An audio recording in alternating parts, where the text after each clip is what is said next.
I'm Dr. Maulik. I'm their system head. For the last few days, we have been following this very closely. What we have done, since we have 3 different hospitals, very important that we coordinate well. We have set up meetings every 4 to 6 hours between the various teams. The certain things that we are looking at very specifically is behavioral changes even within the hospital.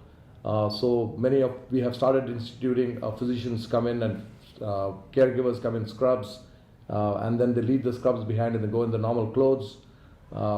Clinics that we are serving, we have decided that if they are febrile, if they have any symptoms, we are setting a drive-through in a hospital so that the swabs can be taken by our educators who come out appropriately dressed.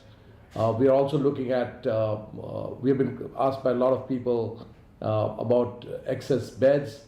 So we have identified areas where we can open up emergency rooms in case we need more beds also inside the hospital.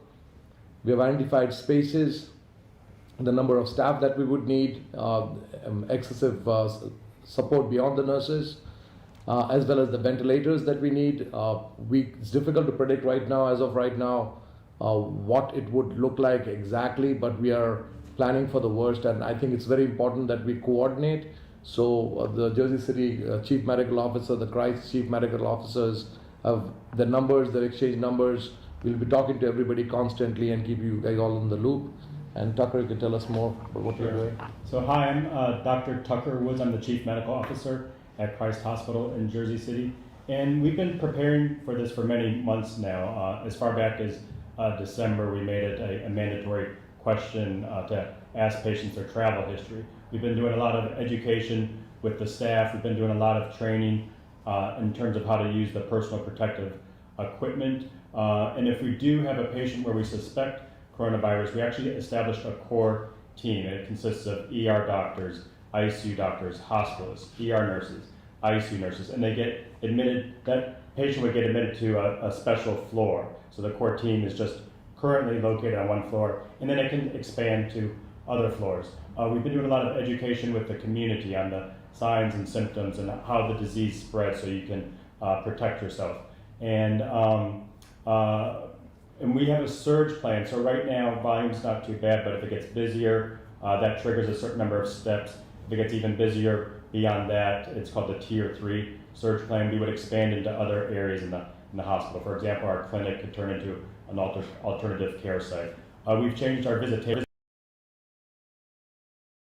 social distancing, so we have implemented a no visitors policy. Also, we've canceled non-urgent elective surgeries.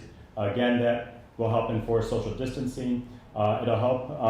Also, there's a shortage right now of blood donors, so we want to do less surgeries because that's been an issue. And also, if we need to expand into the surgical suites as part of our surge plan, that would enable us to do that. But we're making all the necessary preparations and taking all the right steps to make sure that we're ready for the patients that live in our community. Thank you. Michael Loftus, Chief Medical Officer at Jersey City Medical Center. I want to thank the Mayor for the opportunity to be here and share a little bit with the citizens of Hudson County, just a little bit about what the Medical Center is doing to be prepared as COVID-19 continues to run its course. So the team at the hospital continues to monitor the situation very closely. Every day there are changes and updates coming from the CDC, from New Jersey Department of Health, and from our local leaders. We are constantly following that flow of information, any updates recommended therein, and meeting as a leadership team every morning first thing to run through supplies, patient flow, all the things that will impact the flow of patients as this virus continues to sort of run its course through the area. We are constantly keeping an eye on the things we need to do that process well, and making sure that we are able to do it well today and plan for the future to scale up if the need arises. The situation obviously is apt to change, and as that happens, we have plans in place to scale as needed, change our workflows, our staffing, and our plans to make sure we're able to meet the needs of the community.